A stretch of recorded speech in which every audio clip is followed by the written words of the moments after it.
Hello दोस्तों, आप लोग कैसे हैं। आशा करती हूँ कि आप लोग अच्छे ही होंगे, स्वस्थ होंगे, खुश होंगे, मस्त होंगे और आपके घर में खुशियाँ भर भर के खुशियाँ आए, आपकी आर्थिक स्थिति ठीक हो, आपके घर में महालक्ष्मी आए, ऐसी मैं प्रार्थना करती हूँ भगवान से। और सबसे पहले आप लोगों को मेरा नमस्कार। आप लोग कैसे हैं। और अगर मेरी वीडियो आपको अच्छी लगेगी तो प्लीज़ मेरे चैनल को सब्सक्राइब, लाइक और कमेंट में जय माँ लक्ष्मी लिखिएगा। मुझे भी अच्छा लगेगा कि मेरी भी वीडियो को कोई देखता है। तो आज मैं आप लोगों की कुछ आदतों के बारे में बोलना चाहती हूँ। जैसे कि आपके घर की स्थिति ठीक नहीं है, आपके घर में दरिद्रता का वास है, आपके घर की स्थिति ठीक नहीं है, आपकी छोटी छोटी आदतों के चलते आपके घर में परेशानी भरी पड़ी हुई है। बीमारी है तो पैसा का कमी है तो घर में दिन भर लड़ाई झगड़ा किचकिच होते रहता है। किसी के मन में शांति नहीं है, कोई किसी को देखना नहीं चाहता है। अगर ऐसे मतलब ये सब भी आदत कुछ आपकी ही लापरवाही के चलते ये सब होता है, वो बोलना चाहती हूँ। सबसे पहले मैं पूजा स्थान से शुरू करना चाहती हूँ। अगर पूजा स्थान आपके घर में है, छोटा सा है और बड़ा सा, सबके घर में ही रहता है, छोटा सा भी रेक रखती ही है पूजा करने के लिए, सब कोई रखते हैं, सबके घर में रहता है। तो पूजा स्थान में कम से कम पूजा तो आप रोज़ कीजिए। अगर नहीं करते हैं तो 5 मिनट के लिए भी कीजिए। तो बुरी आदत क्या है, अगर आप पूजा नहीं कर रहे हैं, एक दिया भी नहीं जला रहे, तो ये भी गलत बात है। आप एक दिया ज़रूर जलाइए। और पूजा स्थान को जहाँ भी पूजा आप करते हैं, छोटा सा ही जगह है लेकिन उसको साफ़ सुथरा रखिए। वहाँ पे अगर फूल, भगवान को फूल चढ़ाए हैं, गंदा है, कुछ अगरबत्ती गिरा हुआ है, कुछ धूप गिरा हुआ है, तो सबको साफ़ सुथरा रखिए। हमेशा मतलब साफ़ रखना चाहिए, कभी भी पूजा स्थान को गंदा नहीं छोड़ना चाहिए। इससे भी माँ लक्ष्मी गुस्सा जाती है कि जहाँ पे हमको पूजा बैठा के रखे हुए हैं, जहाँ पे मुझे स्थान दिया गया है, वहीं पे गंदा रखे हैं। ये नहीं, एकदम वहाँ साफ़ सुथरा अच्छा से साफ़ रखिए। रोज़ नहीं, मतलब ऐसा नहीं कि पूरा मंदिर को ही रोज़ साफ़ करना, ऐसा नहीं। वहाँ से फूल वूल मतलब हटा देना चाहिए। फूल अगरबत्ती का ये जो डस्ट गिरता है, ये सब हटा देना चाहिए, साफ़ करना चाहिए। दूसरी जगह किचन। सबसे पहले लोग उठते हैं तो क्या खाना बनेगा, क्या खाना है, कहाँ पे बनता है, किचन में ही। तो किचन में किसका वास रहता है, किचन में अन्नपूर्णा देवी का वास रहता है। अगर किचन को भी आप खाना बनाएं, और बहुत जगह हम देखे हैं खाना बन गया, सुबह से खाना बन गया, ना ही पहले पूछ पाछ के किचन में खाना बनाना है और ना ही खाना बनाने के बाद पोंछना है। ये हम देखे हैं बहुत जगह ऐसा। तो नहीं, ये सब ये गलत आदत है। इसके चलते भी अन्नपूर्णा देवी नाराज़ हो जाती है। आप खाना बनाने के बाद आप किचन को पोंछिए, किचन को पूरा साफ़ कीजिए और स्लेब को पोंछ दीजिए। गैस जिसमें आप खाना बना रहे हैं, पहले चूल्हा में बनता था, चूल्हा में भी पहले लोग नींव फूँक के पहले चूल्हा को जलाते थे। फिर बन जाने के बाद फिर उसको नींव फूँक के, मिट्टी का ही चूल्हा रहता था, नींव फूँक के रख दिया जाता था। अब है गैस, तो गैस को भी साफ़ नहीं करना है। खाना बन गया, गैस को गंदा छोड़ दिए, नहीं, गलत बात है, कभी ऐसा नहीं करना चाहिए। इसके चलते भी दरिद्रता घुसी हुई रहती है आपके घर में।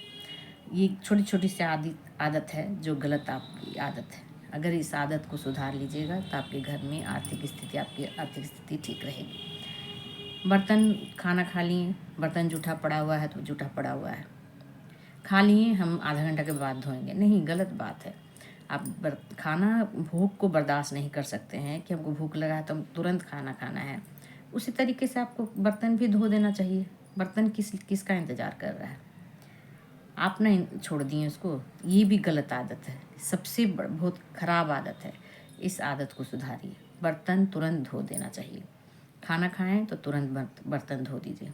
तीसरी जगह बाथरूम। बहुत जगह हम देखे हैं बाथरूम गंदा रहता है, कोई सफाई नहीं बाथरूम का।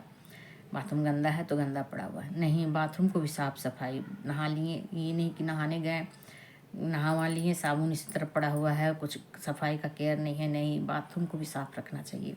बाथरूम को कभी गंदा नहीं छोड़ना चाहिए। और बाथरूम का दरवाज़ा उसको कभी भी नहीं कि खोल के रख देना चाहिए, बंद करके रखना चाहिए। अगर आपकी बाथरूम गंदी है तो आप सोच लीजिए कि राहु की दशा मतलब आने ही वाली है। जिसके घर में राहु, जिसके ऊपर राहु की दशा खराब चल रहा है, तो उसके बाथरूम अगर गंदा है तो उसके दशा और भी खराब हो जाएगी। तो इसीलिए बाथरूम को आपको साफ रखना चाहिए। चौथी जगह कहाँ है? बेडरूम। बेडरूम में बहुत कोई देखते हैं अपना काम कर रहे हैं, बेड पे बैठ के काम कर रहे हैं। बेड गंदा है तो गंदा है, बेड चादर उसी तरह से पड़ा हुआ है, बेड को गंदा वंदा छोड़ देना है, साफ काम कर लिए छोड़ दिए। या बैठे बैठे उसी जगह पे बैठे हुए हैं, टीवी देखते देखते अपना खाना बेड पे ही बैठ बैठ के खा लिए। ये गलत आदत है। ये सब भी बहुत, इन आदतों के चलते भी आपके घर की स्थिति ठीक नहीं है। इन आदतों को भी आप सुधारिए। कभी भी बेड पे बैठे बैठे आपको खाना नहीं खाना चाहिए। और भी खाना खा के उसी थाली में हाथ धो देना, ये क्या आदत है? आप उठ करके थाली को रखिए जाके बाथरूम में रखिए, हाथ धोइए। थाली पे हाथ धोना क्या है? मतलब जिसमें आप खाना खाएं उसी में हाथ धो दिए, ये गलत आदत है। इन आदतों के चलते भी आपके घर की स्थिति ठीक नहीं है। छोटी छोटी आदतें हैं, इसको सुधारिएगा, आपके घर की स्थिति ठीक हो जाएगी। बहुत घर में हम देखे हैं 6 बजा 5 बजा झाड़ू दिलाने लगा घर में। नहीं, क्यों देना है भाई? आपको देना है तो आप पहले दे दीजिए। 4 बजे तक आप झाड़ू दे दीजिए घर में, तो आपको 5 बजे के बाद माँ लक्ष्मी का आने का समय होता है, घर में आती है, आप उसी टाइम झाड़ू दीजिएगा तो इसका मतलब आप लक्ष्मी जी को तो खुद निकाल रहे हैं। ये कौन सा आदत है? इसीलिए आपको झाड़ू देना है तो 4 बजे तक झाड़ू दे दीजिए। 5 बजे के बाद आपको घर में झाड़ू नहीं देना है। आपका मेन डोर, जिस जगह से आप आते हैं जाते हैं, उसको गंदा रखें हैं। नहीं, क्यों गंदा रखना है? उधर से ही ना लक्ष्मी जी आएगी। आप कैसे आते हैं? अब गंदा में पैर रख करके आइएगा? नहीं, वहाँ चप्पल बिखरा हुआ है। ये सब गलत आदत है। चप्पल को ठीक कायदा से रखिए और गंदा नहीं रखना है। और शाम होती ही वहाँ पे पहला सबसे पहला काम है कि रोशनी कर दीजिए, लाइट जला दीजिए और एक दिया ज़रूर जलाइए। आपका यही सब गलत आदत के कारण आपके घर में दरिद्रता का वास रहता है, माँ लक्ष्मी आती नहीं है, आपके घर में बीमारी, मतलब कोई ना कोई बीमार रहता ही है। कभी भी घर की स्थिति ठीक नहीं रहती है, मनमुटाव रहता है आपके घर में, हमेशा कलह कलेश लगा हुआ रहता है, घर में लड़ाई झगड़ा हमेशा बना हुआ रहता है। कभी भी कोई किसी से ना बात करना ना कुछ, अगर मतलब ऐसा स्थिति रहता है। तो अगर इन आदतों को अगर आप सुधार लेते हैं तो आपके घर की स्थिति ठीक हो जाएगी। छोटी छोटी सी बातें हैं, अगर इसको कर लेते हैं तो देखिए 1-2 महीना करते करते देखिए आपका समय ठीक होता है कि नहीं, देख लीजिएगा। नमस्कार।